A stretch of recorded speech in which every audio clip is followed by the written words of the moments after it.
बेटे को 10,000 रुपए पर मंथ मेंटेनेंस देने का आदेश हुआ है, बहस करना नहीं चाहते। आपके हिसाब से पिताजी जो 90 वर्षीय बुजुर्ग है उनको पैसा दे नहीं रहा है, जिसने जिंदगी भर कमा के बेटे को खिलाया बड़ा किया और बेटा आज छोड़ दे और फिर बहस करने की भी कहा जाए तो खिसक जाए, क्या ये उचित है क्या?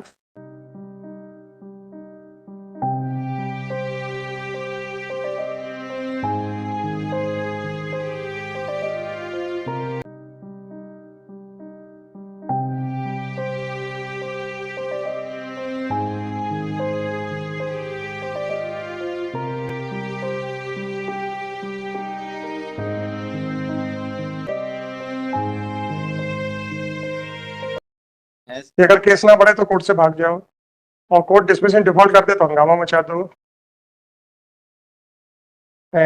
बस इतना बता दो, आप कहोगे उचित है तो फिर जो भी एडवर्स ऑर्डर करना आप ही के केस में करूंगा, इस केस में नहीं करूंगा। उचित है? नहीं नहीं, चलो पास ओवर करते, पर उनको बता दीजिएगा केस आज टेकअप होगा। लंच से पहले हमने एडजन करने के लिए मना कर दिया है ना। मेंटेनेंस का है, बेटा 90 साल के पिता को बेटे को 10,000 रुपए पर मंथ मेंटेनेंस देने का आदेश हुआ है, बहस करना नहीं चाहते। आपके हिसाब से पिताजी जो 90 वर्षीय बुजुर्ग है उनको पैसा दे नहीं रहा है, और जब हम बहस के लिए कहते हैं तो यहाँ से खिसक जाए। तो आप हमारी बात छोड़ दीजिए, न्याय सिर्फ पिटिशनर के लिए होता है कि रिस्पोंडेंट के लिए भी होना चाहिए? 90 वर्षीय बुजुर्ग जो कि कभी भी, जहां तक कोई अपवाद ही ना हो, फिजिकली कभी भी स्ट्रॉन्ग नहीं होते, राइट? उनकी परिस्थिति एक छोटे से बच्चे जैसे, मतलब डिपेंडेंसी के कारण बता रहा हूँ, एक्सपीरियंस और नॉलेज की बात नहीं कर रहा हूँ। जैसे एक छोटा बच्चा अपने माँ बाप के ऊपर डिपेंडेंट वर्ड भी रिश्तों में नहीं आना चाहिए, वैसे एक 90 वर्षीय पिता की स्थिति होती, ठीक है ना? क्या वो मेहनत मजदूरी कर सकता है क्या अपवाद को छोड़ के? क्या वो अपना लिए कमा सकता है क्या? जिसने जिंदगी भर कमा के बेटे को खिलाया बड़ा किया और बेटा आज छोड़ दे और फिर बहस करने की भी कहा जाए तो खिसक जाए, क्या करे, करना चाहिए? न्याय अगर सिर्फ वादियों के लिए है तो प्रतिवादी कहाँ जाए? हम तो आपसे कह रहे हैं 90 वर्षीय पिता जिसको 10,000 रुपए पर मंथ मेंटेनेंस देने का आदेश हुआ है, और आपके हिसाब से एक भी पैसा आज तक दिया नहीं गया है, ठीक है? उसने पता नहीं कैसे आपको जो भी आपने फीस ली होगी उसका अरेंजमेंट किया होगा, और हम बहस ना सुने। से बता दीजिए आज बहस होगी, नहीं तो आज फिर जो होना हो जाएगा। 4 बजे मैं लूंगा फीस को। नामदेव जी आ गए। कोई बात नहीं सर, पिता है 90 वर्षीय है, कोई अनजान व्यक्ति नहीं है, आपका अधिकार है, कर्तव्य है, इसके ऊपर कोई बात नहीं करेंगे। अगर आप अपने पिता को 10,000 रुपये महीना देते भी हैं तो किसी अनजान व्यक्ति को नहीं दे रहे हैं, ये वही व्यक्ति है जिसने आपको ना सिर्फ पैदा किया, आपकी हर खुशी के लिए अपना जीवन न्यौछावर कर दिया, है ना? ये आजकल व्हाट्सएप के ऊपर बड़ा आता है, माता के त्याग के बारे में बहुत बात होती है, पिता के बारे में कोई बात नहीं करता है। आजकल सुन आता है, मेरा कोई कुछ नहीं कहना उसके ऊपर, व्हाट्सएप के ऊपर जो व्यूज है सब है, लेकिन वो दिन रात मेहनत करके बाहर अफसरों की, कनिष्ठों की डांट खा के मेहनत करके कमा के लाता है आप लोगों को उस पैसे से जो कि उसने अपनी मेहनत से कमाए थे, आप लोगों के ऊपर खर्च करता है, और आप लोग कहते हैं कि जब पैदा किया है तो जिम्मेदारी भी तुम्हारी है। पिता धूप में जलता है, माता चूल्हे में जलती है, जब जाके संतान पलती है। हाँ वही है, पिता की जिम्मेदारी है कि पैदा किया है तब उसको पैरों पे खड़ा करें। बिल्कुल। अब आपके दूसरे भाई भी हो सकते हैं जी।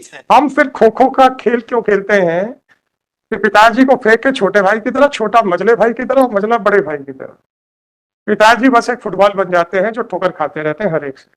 उसमें से किसी एक बच्चे को तो खड़े होना चाहिए, कोई फर्क नहीं पड़ता भैया, तेरे को नहीं पालना है, तेरे को सपोर्ट नहीं करना है, कोई बात नहीं। हम पिताजी को पालने के लिए, पूरा सपोर्ट करने के लिए, उन्हें आंखों में बैठाने के लिए तैयार है, उसमें कोई दो मत नहीं है। हमें अवसर मिले। हमने तो 97 का एप्लीकेशन लगाया सर वहाँ। क्या देखिए, आप कहते हैं हमारे घर में रहेंगे तब तो है ना, ठीक है। पिताजी नहीं आना चाहते, कोई बात। आप कहेंगे कि सर छोटे भाई के बरगलाने के ऊपर ऐसा है वैसा है, कोई बात नहीं।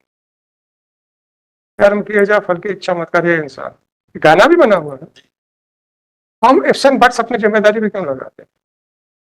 ये पूरे अध्यात्म या मोरालिटी का प्रश्न है, लीगल नहीं है। लीगल अभी हमने आपसे सुनना शुरू नहीं किया है। 125 में एक वकील साहब ने कहा हम पत्नी को तो रखने को तैयार है, हम क्यों दे मेंटेनेंस? मैंने कहा रख के क्या करोगे? सर हमारे लिए काम भी तो करेगी घर के। हमने कहा भाई चाहिए कि पत्नी चाहिए? पिताजी 90 साल में तो वो फिजिकली भी कुछ नहीं कर हाँ, सकते, बिल्कुल। है ना। ठीक है, वो नहीं आना चाहते। सर यही शब्द को आकर स्वयं कह दें, हमें भी तसल्ली हो जाएगी। हम कई प्रयास कर चुके हैं कि पिताजी से मिलने के लिए, लेकिन पिताजी से मुलाकात। गवाही पे तो आए होंगे सर हमें गवाही का तो पता ही नहीं चला, हमें एक्स पार्टी कर दिया। हमारे जो चाचा, आप जब नोटिस मिला था, कुछ भी नहीं मिला सर। जो रिस्पोंडेंट है वो रिस्पोंडेंट गांव में रहते हैं, वो पार्टी है, उनकी वल्दियत भी गलत लिखा दी गई, इसलिए वो घनश्याम राय और राकेश राय को नोटिस नहीं मिला। मतलब बाप बेटे हैं आप दोनों। घनश्याम जो है पिताजी है, राकेश आपके बेटे हैं। तो रिस्पोंडेंट नंबर 3 जो है वो नंबर 1 के पिताजी है और नंबर 2 के दादाजी है। आपने कहाँ लिखा, बंद देखे आपने कहाँ ग्राउंड लिया कि आपको नोटिस नहीं मिल रहा है? इसमें कि आपके हिसाब से आपका सा निवेदन है सर, ये मुझे जो रिजाइंडर है ये अरे आप अभी बता तो दो ना। जी सर। पिताजी को मैं रिजाइंडर देने को समय बिल्कुल तैयार है। पिताजी के लिए जितना भी ऑर्डर हो चुका है उसमें से एक भी पैसा दिया नहीं सर, नहीं? अभी पैसा नहीं दिया गया है। हम तो चाहते हैं हमारे नामदेव जी, दादाजी, नामदेव जी, अब मैं यहाँ पे बैठ के कुछ वास्तविकताएं बताऊंगा किसी और मतलब जनरल, तो आप और सुनने वाले अपने ऊपर ले सकते हैं। आपको पिताजी की पर्सनल कस्टडी क्यों चाहिए? इस प्रश्न के पीछे सामान्य उत्तर मत ढूंढिएगा। इस प्रश्न के पीछे बहुत सारी प्रॉपर्टियां जो आपके पिताजी के पास हो सकती है, उसको सिंगल से देखिएगा। छोड़िए उस बात को छोड़िए, इसलिए हम वो कमेंट नहीं करना चाहेंगे, क्योंकि कई बार होती है विल चैलेंज होती है। साहब पिताजी ने लिखा था मैं इनकी सेवा सुश्रुषा से प्रसन्न होकर दे रहा हूँ। बहुत सारे सिविल डिस्प्यूट्स हैं। छोड़ो पिताजी की पर्सनल कस्टडी छोड़ो, आप तो अपने उस पर बताओ ये साहब वो आपका सर्विस नहीं हुई है उसका कौन सा डॉक्यूमेंट है?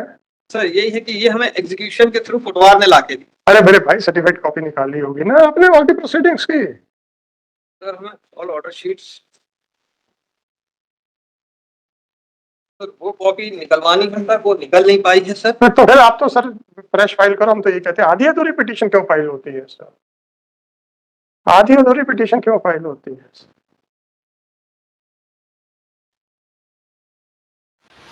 और तो और आपके जो अब आप पेज नंबर 24 के पेज 50 सेकंड पैराग्राफ पे, एक मिनट पांडे जी आता हूँ, सेकंड पैराग्राफ पे है। इसी प्रकरण में आरोपी अभिषेक राय द्वारा आज अपने पिता महेश राय के साथ उपस्थित होकर न्यायालय के साथ अभद्रता और न्यायालय में जोर जोर से चिल्लाना। ये अभिषेक राय और वो कौन है भाई? ये रिस्पॉन्ड नंबर 4 है सर। पांडे जी ये क्या तमाशा है? He has not been included as a party in this petition. कोई बात नहीं, If मानो अभिषेक राय तो पार्टी है कि नहीं इस पिटीशन? नहीं इस petition में नहीं मानो if एक सेकेंड शांति रखो ना यार। ये अभिषेक राय कौन है? grants शोभा राम जी का ग्रैंडसन है। मानो come to page 8 of my additional reply. They have filed habeas corpus before honorable division bench. And division bench has also observed my lord all these facts they have raised before the division. And that habeas corpus has been dismissed, holding that it appears that just to avoid payment of maintenance amount as directed by the collector, this petition has been filed in the nature of that is my lord at page 10 of my additional reply 9867 IE number on 15/7/24 I have filed. This is the order passed in the petition which they have filed in the nature of habeas corpus. When it was filed, sir? Page 10 मानो 24 का है ना? Para 4 page 10. Namdev ji अब इससे कैसे बचोगे आप? ये सब की फैमिली मैटर है, डिस्प्यूट की आपको बचोगे ये सिर्फ हमने ये कि हमारे ग्रैंड कैसे? अभी आपने कहा था ना हमें मिलने तो दो। प्रोड्यूस कराने के लिए आप इस ऑर्डर से कैसे बचोगे? अब आप डिवीजन बेंच के ऑर्डर को किसी दूसरी प्रोसीडिंग्स में ले जाके चैलेंज कर पाओगे?